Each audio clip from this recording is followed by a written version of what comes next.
Mapas manuscritos.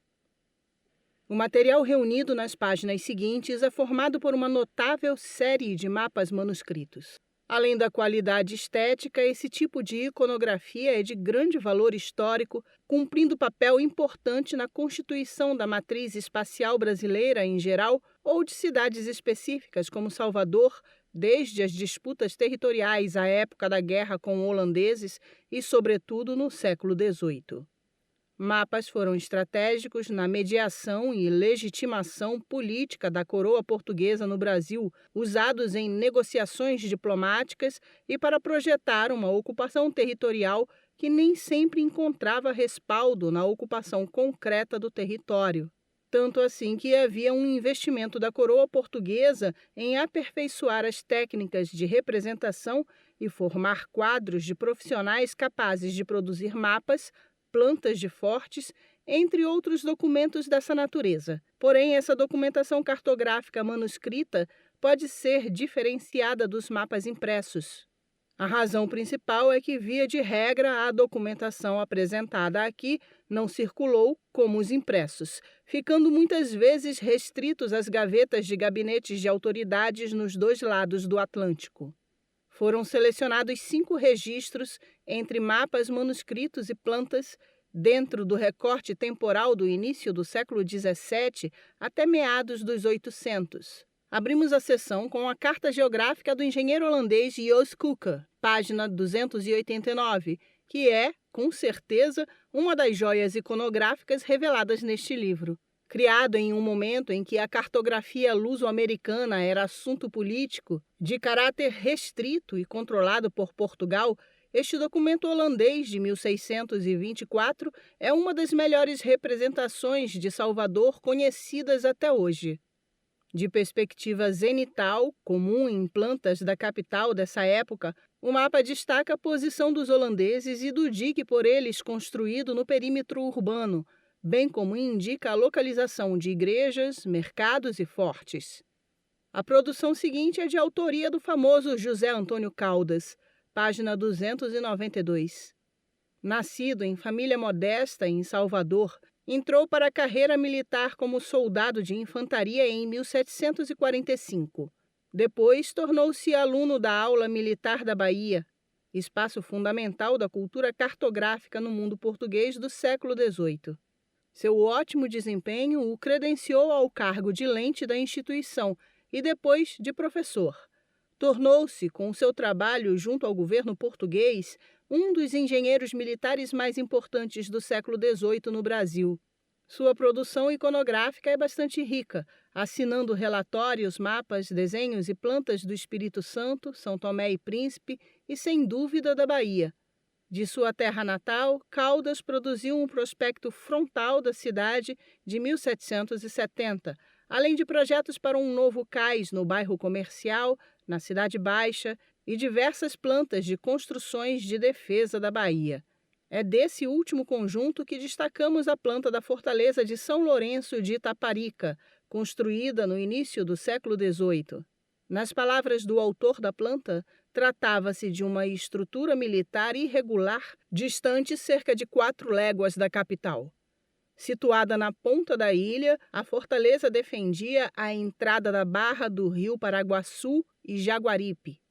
O outro mapa manuscrito apresentado nesta seção não possui apenas a assinatura de José Antônio Caldas, mas também de Inácio Lopes, página 295, outro na Aula Militar da Bahia. É uma bela carta geográfica manuscrita, evidência do papel-chave da cartografia na administração e na delimitação das fronteiras internas do Brasil, ainda mais de províncias estratégicas como a Bahia. Seguindo para o século XIX, temos um mapa do Brasil, de autoria anônima, página 296. Nele percebemos a representação da Bahia e de seu interior de uma forma reduzida, mas que atendia ao citado sentido político da cartografia. Sua feitura visava ao reconhecimento internacional do desenho da nova nação em um contexto da independência.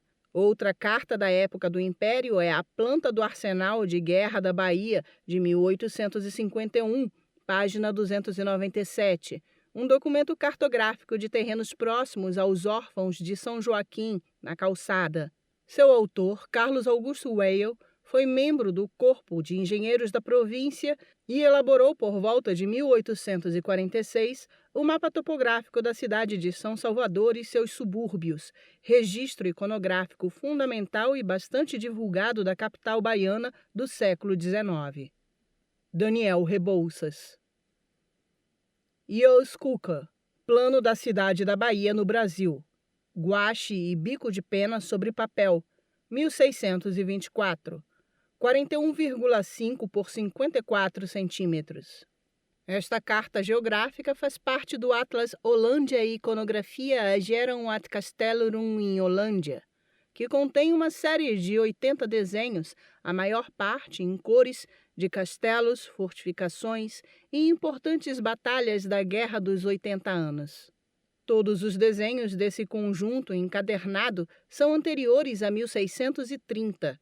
Na segunda metade do século XVII, toda essa documentação estava em posse do escritor Adrian Beverland, 1650-1716, que em 1693 vendeu sua biblioteca a Charles Spencer, terceiro conde de Sunderland, 1675-1722. Produzido com um elevado apuro técnico, o Atlas permaneceu como parte de sua coleção de livros e manuscritos no Palácio de Blenheim, vendida em vários leilões entre 1881 e 1883. Este mapa, o único desenho do Atlas a representar uma cidade americana, é a mais completa representação cartográfica de Salvador no século XVII, revelando detalhes preciosos do seu traçado urbano, das fortificações, do então recém-construído dique dos holandeses e do seu sistema hidráulico. Revela pormenores da organização dos militares neerlandeses na capital colonial, apresentando personagens desconhecidos, a exemplo do engenheiro militar Jos Cuca, autor do mapa. No Arquivo Nacional, em Haia, há um depoimento de Cuca perante o Alto Conselho Militar das Províncias Unidas, assinado de punho, no qual ele confirma ser o autor do Plano da Cidade da Bahia. Declarou, em 21 de novembro de 1625, que tinha 38 anos, colocando a sua data de nascimento por volta de 1588, sendo natural de Bel, em Flandres.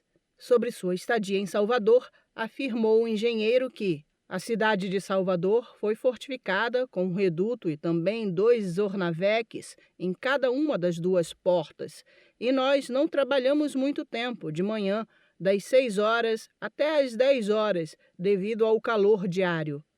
Pois lá os dias e as noites são do mesmo tamanho, e o Conselho Militar não soube algo além de permitir o trabalho até às 10 horas.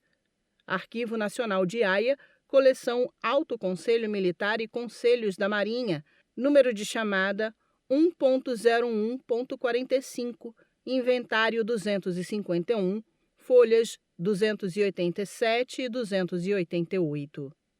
Cuca, após a reconquista da cidade de Salvador pela Armada Luso-Espanhola, serviu em Pernambuco e na África, retornando depois à Holanda, onde faleceu em data incerta, mas posterior a 1640. Pablo Magalhães. José Antônio Caldas, 1725-1782. Planta do Forte de São Lourenço, Ilha de Itaparica. Bico de pena e aquarela, 1752, 131 por 56 centímetros.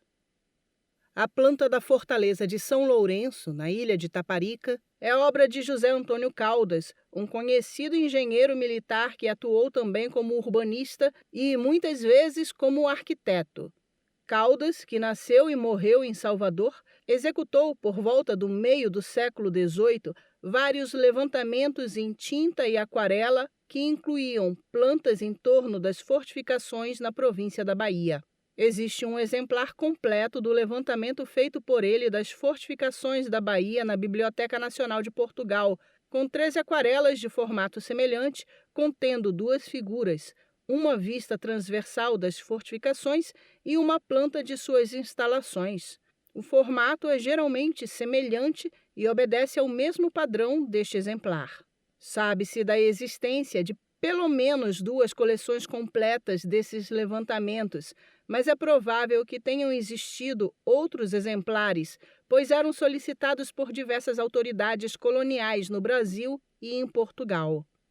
A presente aquarela, que mostra dimensões semelhantes à mesma imagem em Portugal, pertenceu à importante coleção constituída nos anos 1940 e 1950 pelo médico e intelectual carioca Clado Ribeiro de Lessa. Pablo Magalhães.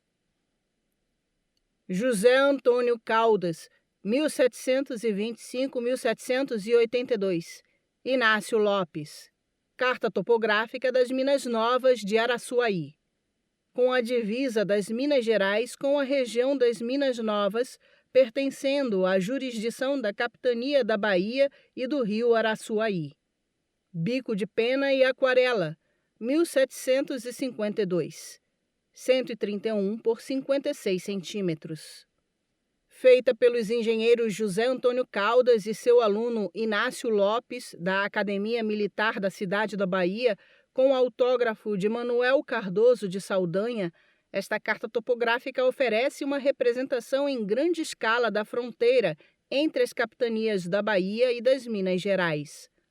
O rio Araçuaí foi conquistado em 1727 por uma empresa fundada pelo sertanista Pedro Leolino Maris e, nas décadas seguintes, a Bahia disputou com Minas Gerais o controle da região.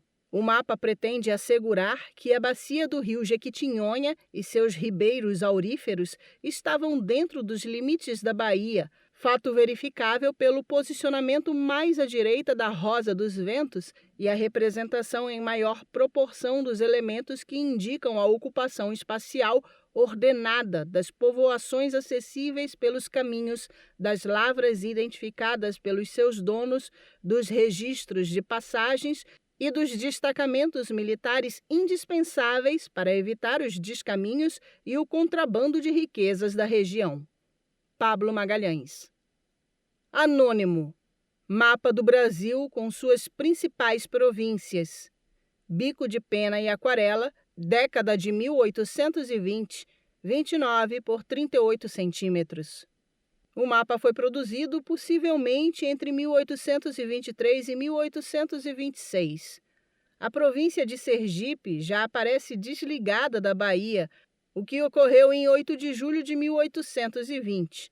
A margem esquerda do Rio São Francisco, então parte do território de Pernambuco, está colocada no território de Goiás, tendo sido transferida para Minas Gerais em 1824 e 3 anos depois para a Bahia, constituindo o atual Oeste Baiano. Escrito em língua holandesa, foi desenhado em um contexto em que o Brasil buscava o reconhecimento internacional da sua independência. Pablo Magalhães. Carlos Augusto Weil, planta do Arsenal de Guerra da Bahia. Bico de pena sobre esboço a lápis, 1851, 54 por 76 centímetros. A peça cartográfica discrimina em cores, presentes em legendas, o terreno do Arsenal de Guerra da Bahia e o terreno do traficante de escravizados Venceslau Miguel da Almeida, em roxo e amarelo, respectivamente. A Rua da Munganga, na planta, corresponde à atual Avenida Jequitaia, em Águas de Meninos. Sávio Queiroz Lima.